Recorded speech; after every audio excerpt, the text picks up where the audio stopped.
Hello guys, so if you're looking to accept tickets on Vivid Seat, so if that's the case, you have come to the right place, because today in this video I'm going to show you exactly how you can do that. Now, firstly, after you have confirmed your booking on a venue, you will receive an email. So just simply check that email, and over there you will find the order number and the position of your ticket. So as you can see, it is placed and confirmed but not ready. Now don't panic, there is no issue. So firstly click on view order, then click on the venue, then click on the upcoming event. Now in some cases you might not get the ticket instantly because some of the venues holds the ticket until the very few days of the event. Now when the days will come close and you actually receive the ticket, you will again receive a email. So open the email, you will find the order number, and as you can see, it is now ready.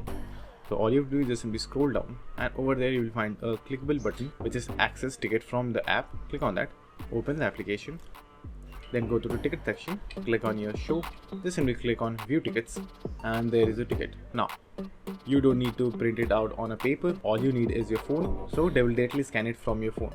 That's it. So thank you for watching, and do like and subscribe to my channel, and take care.